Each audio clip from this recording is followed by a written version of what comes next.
Hello ladies and gentlemen, today is the 18th of February when we're taping this. I don't actually know when it'll be up. You'll know that when you see it. I thought I'd like to talk to Brand Thornton again. You know, we've seen some different things happening in the financial markets, and that's my weakest point.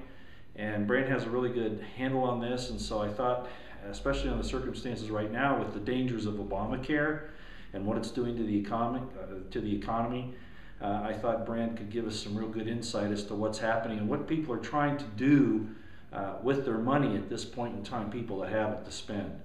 So without a whole lot of further introduction, I'm just going to go ahead and go to Brand here and ask him to kind of give us a little breakdown on what he sees right now and what the future might hold for us. So again, Brand, I want to thank you for doing this, and I'll just kind of let you have the floor. I have a few questions I'll ask as we go along, but why don't we start off with where the petrodollar went, as you talked about before, where it is today, and what the consequences are. Well, if I could digress just a little bit for those folks that didn't get to see the last video clip that we did, we discussed the petrodollar in Syria and why there was this push by the United States government to take over Syria.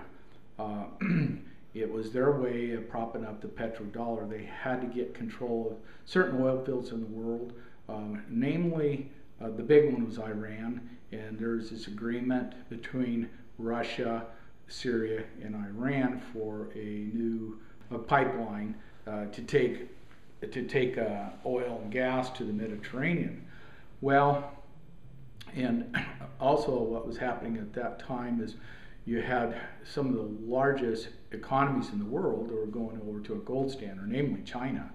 And there's actually a whole slew of them now that are going over to a gold standard, and they're only going to accept payment for the petrol in gold, which is would crash the U.S. dollar, the world's reserve currency, and that's exactly what we predicted was going to happen, and it is happened, and it's happening right now.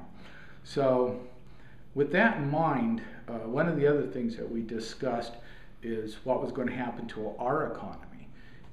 I brought up a point at that time that there's huge amounts of money in offshore bank accounts by the elite and rich of this country, current politicians, former politicians, judges, corporations, and they would be forced into reinvesting that money into the infrastructure of this country.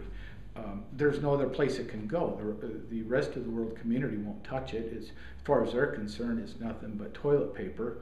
And so that's exactly what's starting to happen right now. I just saw recently where I believe it was $234 billion is being repatriated and invested in the infrastructure of this country. And we're talking about refineries, oil refineries, steel mills, textile plants, things of that nature. Now, I know one of the things that Roy wanted to talk about is what's going to specifically happen to this economy. Is it going to completely crash? A lot of economists that we're seeing in the alternative news media are saying, you know, they're pretty much writing off the dollar is dead. It's over with. We're going to have hyperinflation. Everything's going to fall apart. And I subscribed to Karen Hudis' school of thought in this respect, and I kind of found her really in the last 6 months. But one of the things that she's very optimistic, and I think she's right on. And so we're not going to have hyperinflation, and here's why. We're going to have some inflation here. You're going to see gold go up. It's already started going up.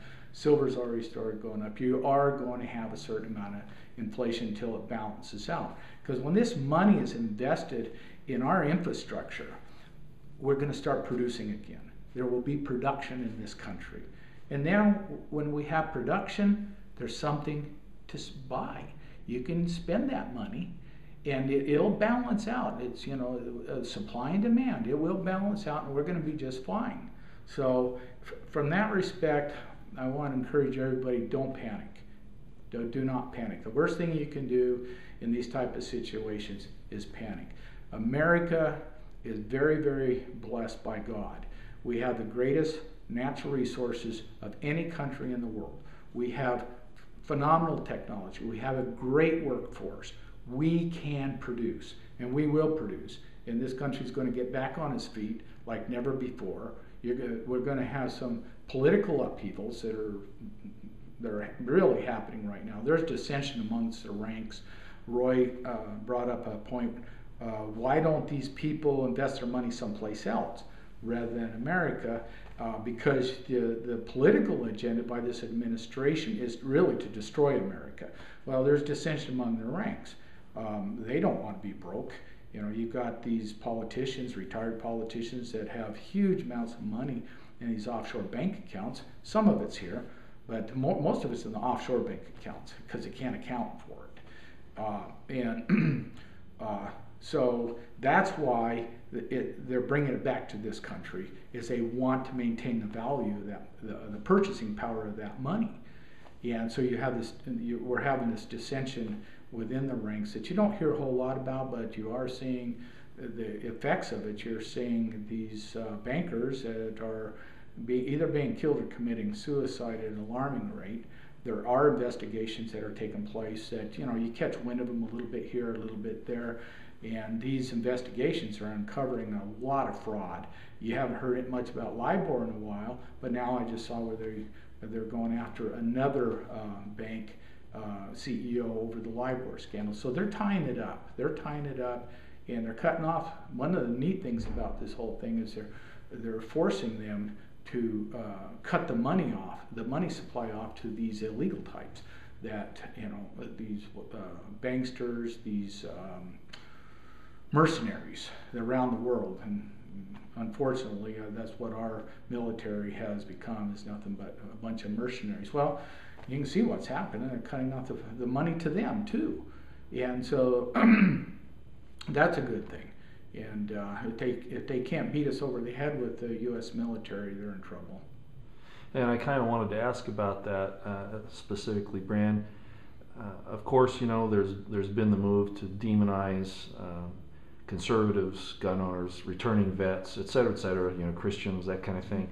And of course, as every opportunity comes their way to destroy the Bill of Rights, in particular the First and Second Amendments, and the Second Amendment, of course, being the right of the people to keep and bear arms. Wouldn't it be to the elite's advantage who are reinvesting this money to still push that particular agenda of disarming the American people? I'm sure they are going to. I think at least to a certain degree they have no choice, because all of this corruption is becoming more and more obvious. And they're right at the heart of it. You know, and yeah, fine, hey, you're going to invest in America, that's good, but the fact of the matter is you stole the money in the first place. So yeah, they still want to push that agenda with all they have. It's not going to work. There's just too many things that are countering it. You've got the American people that are just waking up. In general, you have sheriff departments all over the United States that are renewing their oath of office. And they've sent information, or they've sent letters to the Obama administration. We're not going to. And look what happened there in Colorado. It's a really good example. And they were able to recall those politicians that pushed that. So you're seeing it's nip and tuck. It really is nip and tuck. Would you say we're in an actual war at this point? Oh, yeah. You know, what's the definition of war? When you think about it, as soon as they start to take any of your rights, that's a declaration of war. You know, it's just this it's not an all-out bloodfest at this point in time, and I don't know if it'll ever reach that point, and I really hope it doesn't. As we've talked about many times, we're dead set against that. We want a peace. Nobody wins in one of those. Nobody wins. You know, you just end up destroying everything. You know. And talking about destroying everything, now we were talking earlier about the one cog in the wheel that you see right now as being the big problem for the United States, and that's the Affordable Care Act and what it's going to do to the economy. Could you kind of expand on that? I think it's DOA. I really do. You know, they keep pushing it and trying to make criminals out of everybody, but you got complete dissension from your hospitals to your doctors to the young people that are supposed to prop this thing up financially. It is DOA. It's going nowhere. And the first time they try to arrest one person you will see, I think it'll blow up in their face. Politically, it'll blow up in their face. They're already finding people, and that's blowing up in their face. So having said that, when you look at this thing is the most abominable thing that I can imagine. It would have taken control over every facet of your life. Every facet of your life. If you refuse vaccinations, okay, you're going to be fined. Well, or you'll become a criminal. One of the interesting things, I just saw a poster where this guy said he was broke, poor, he didn't have the money for health insurance. Well, under Obamacare, he still doesn't have the money for health insurance, but he's being fined on top of it.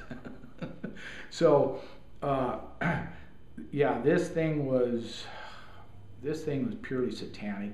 What do you think it was designed to actually do? Do you think it was designed to crash the economy, to destroy the healthcare system, to make us dependent on government? And even more sinister would be the idea of preventing people from getting care so that they die. Absolutely. I don't know personally. To me, it's very transparent. I just saw a thing on YouTube where a family of fairly well-to-do people, a husband and wife, 2 kids, they were successful business people, and they just found out their kids aren't covered. Okay, they paid all this money, this huge deductible. It's costing them, I forget, like $800 a month. Their deductible is $16,000 for everything. So, and then they found out their kids weren't. And I'm like, wait a minute. Their kids weren't covered. Their kids aren't covered, and they're complaining. And I'm like, wait a minute. Are you really that stupid that you ever thought this thing? You're successful business people. Come on, you're more intelligent than that. That you for 1 minute thought this thing was actually going to work. Did you read any part of it? Did you look at any part of it? The things, you got the death panels in there.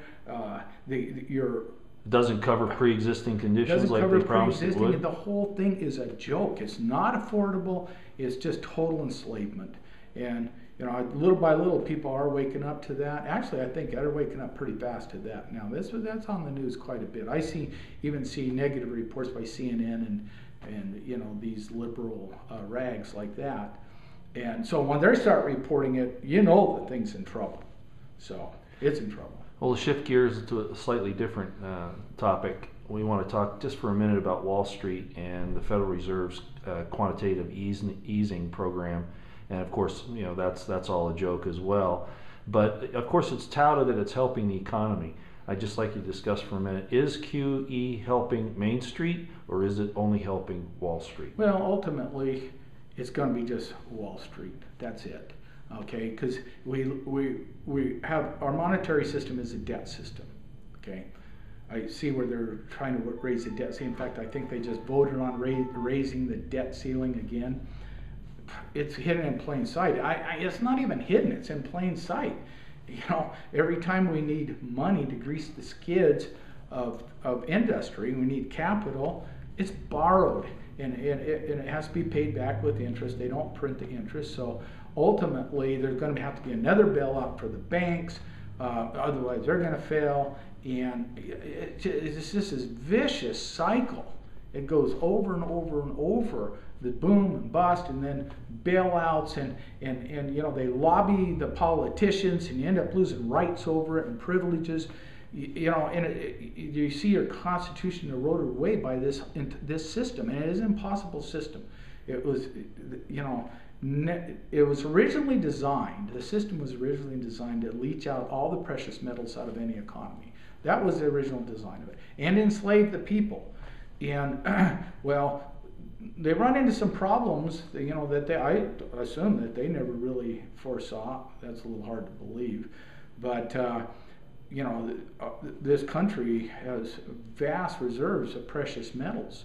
In the state of Nevada, as I mentioned before, if it was an independent nation, it'd be the 3rd largest gold producing nation in the world.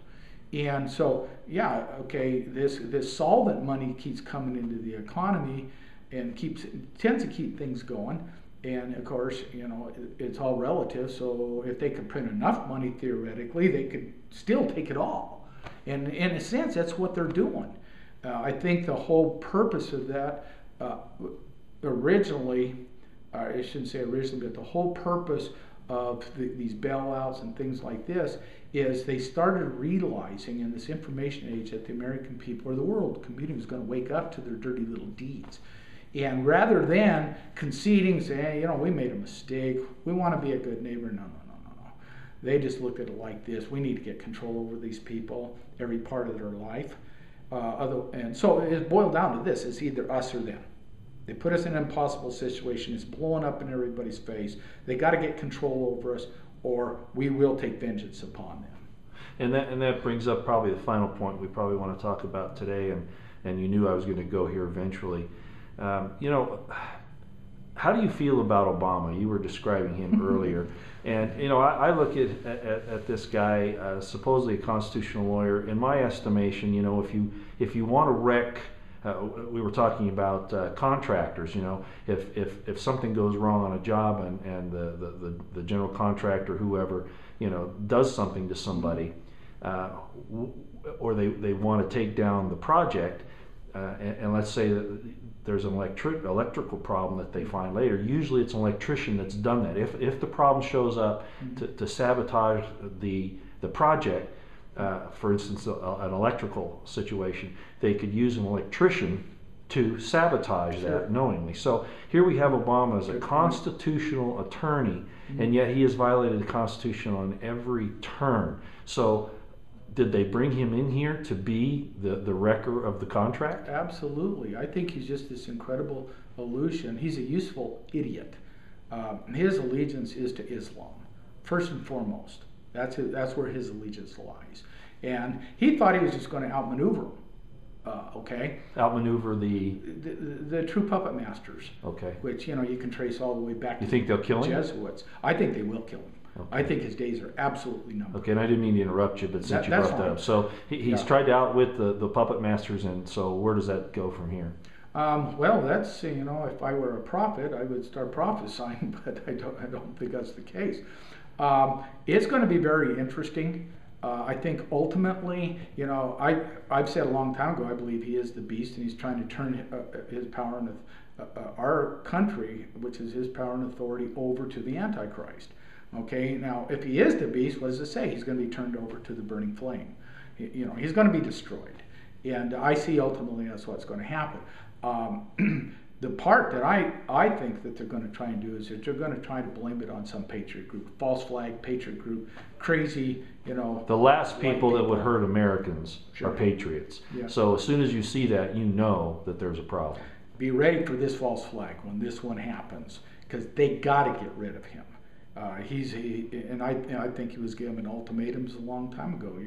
And so he accepted the challenge. He tried to outmaneuver him, and it isn't working. And everything's starting to unravel from A to Z with his administration. I mean, the guy is actually turned into a joke.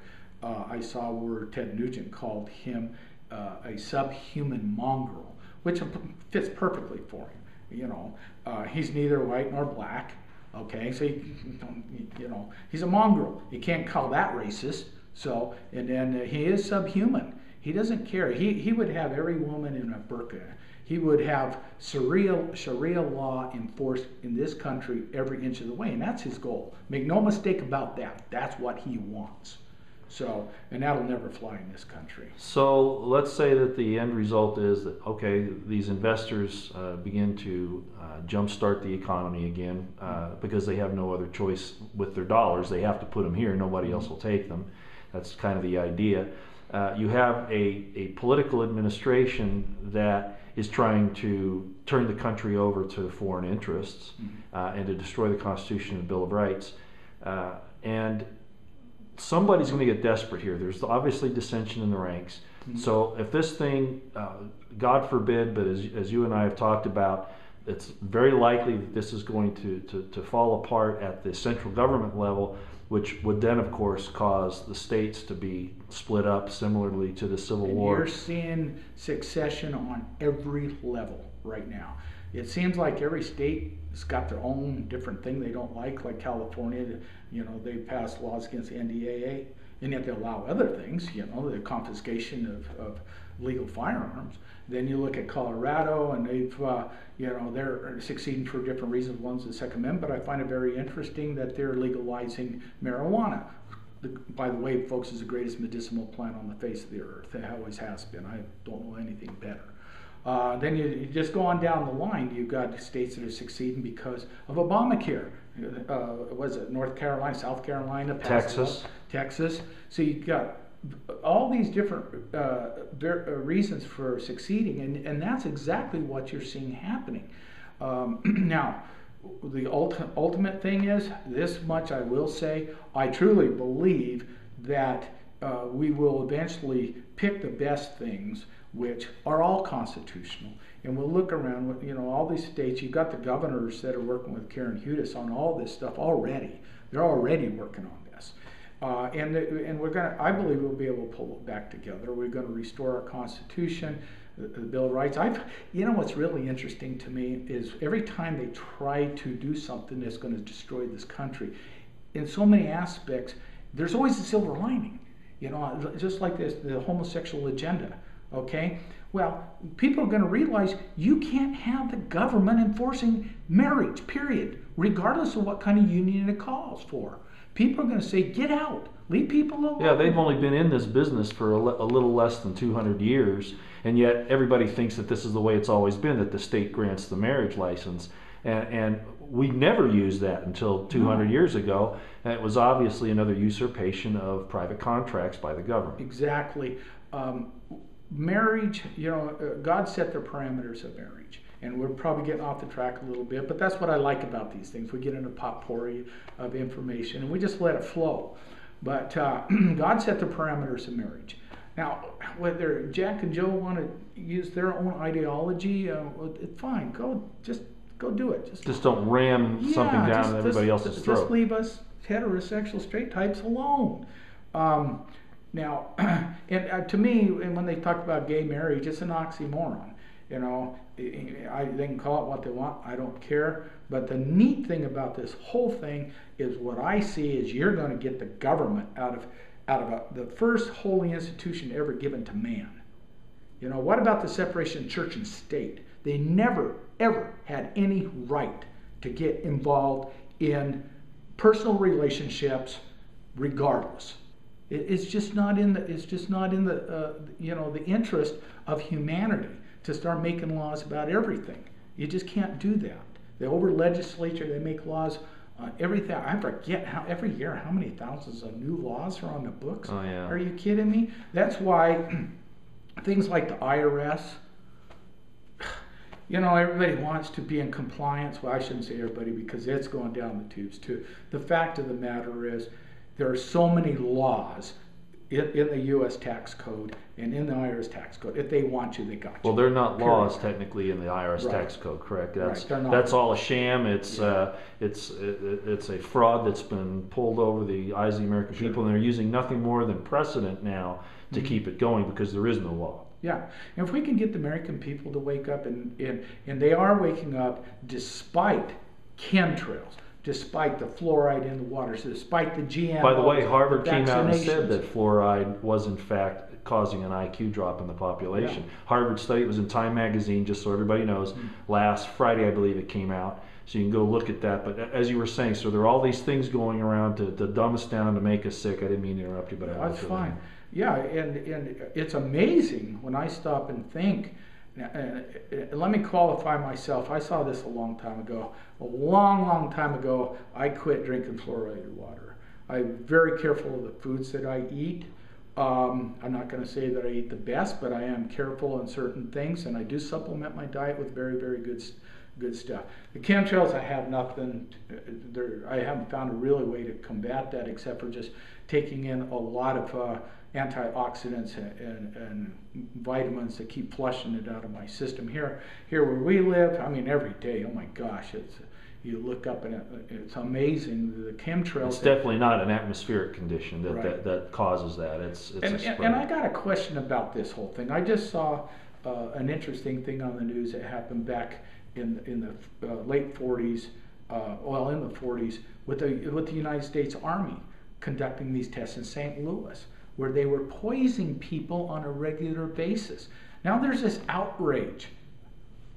People, nothing stopped. Look up in the sky. Nothing is stopped. Your government is still poisoning you. Let's get outraged now about what's happening now. I mean, there's nothing we can do about what happened in the 50s. Just look at what they're doing to you now. Now, I noticed I started having respiratory problems. Roy, you can ask him. Every morning I wake up. What I do for the first hour, I cough up mucus. The good thing is it's coming up, and because I take these nutrition. And it's not just old age, folks, because Brand is one of the healthiest guys at his age I've ever seen. So it has nothing to do with that. I'm inhaling this barium and this aluminum oxides and everything on a regular basis. Fortunately, I'm able to keep my system clean. But not everybody has the knowledge and background that I have.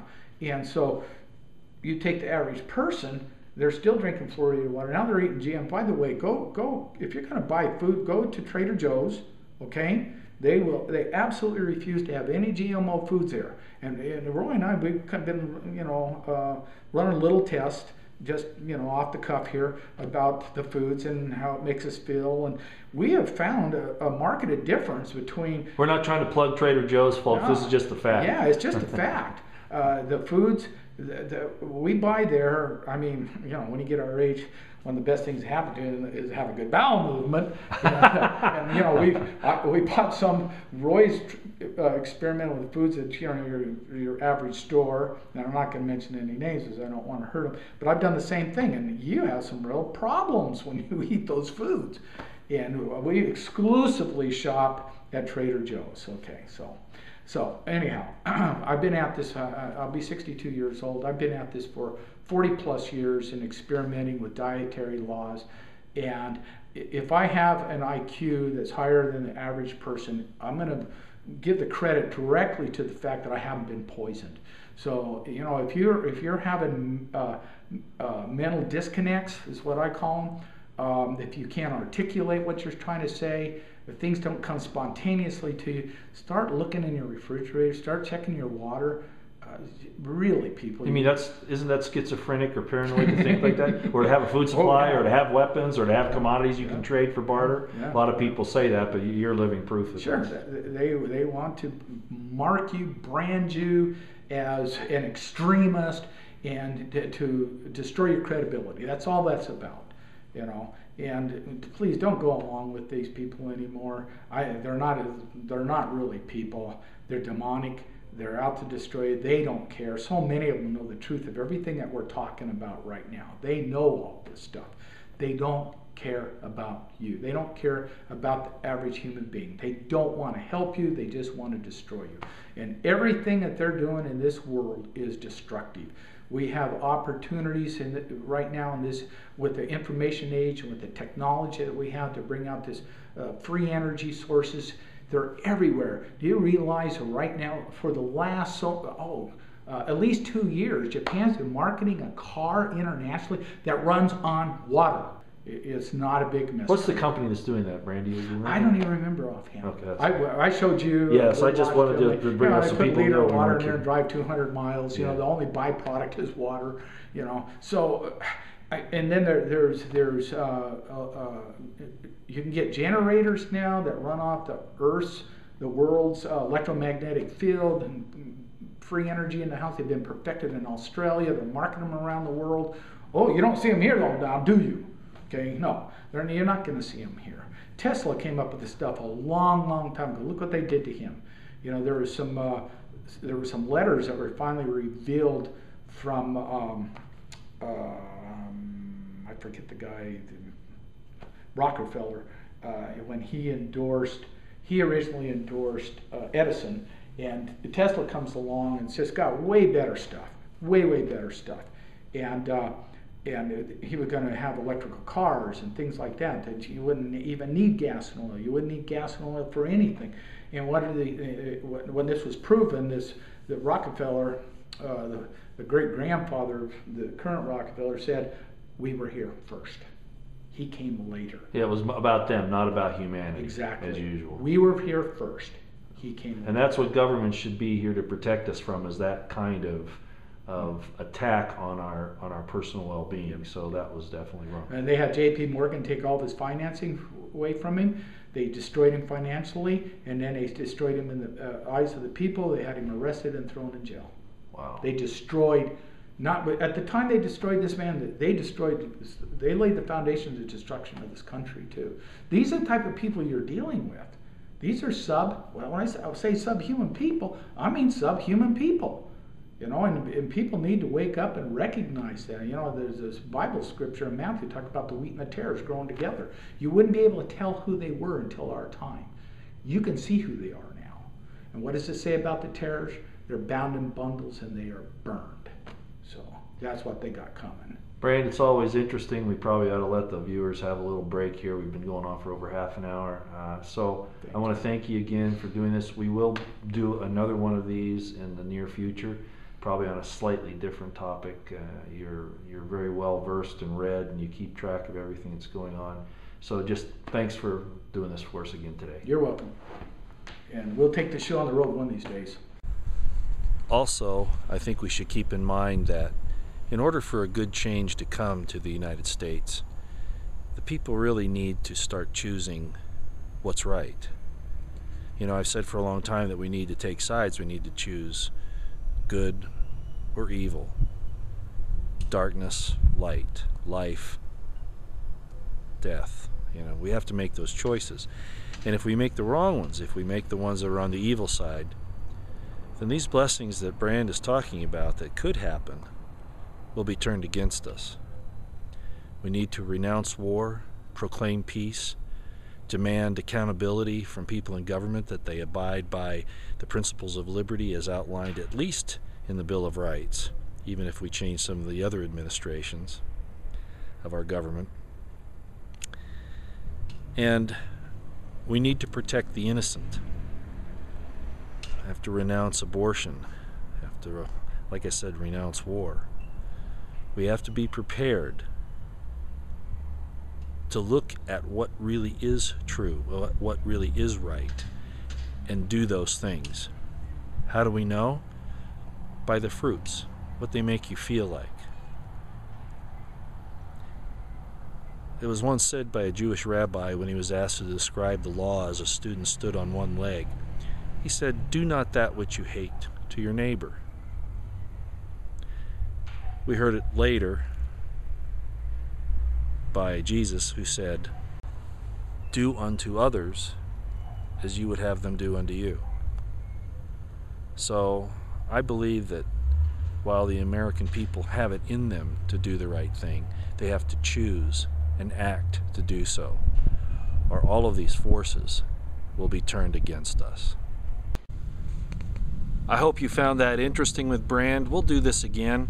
I just want to end with a little caveat, and that is that, as always, you need to be prepared for any eventuality. And in this particular situation, if Brand is correct and the economy of the United States does manage to kickstart again, there are going to be people that will be very upset about that, very much like a cornered rat. And at that point, things could get very dangerous. So you need to be prepared either way. And keep yourself informed and always stay aware. You know, that situational awareness, that conscious awareness of what's happening in the world is for your own good. Okay? All right, I'll end here. Thanks a lot.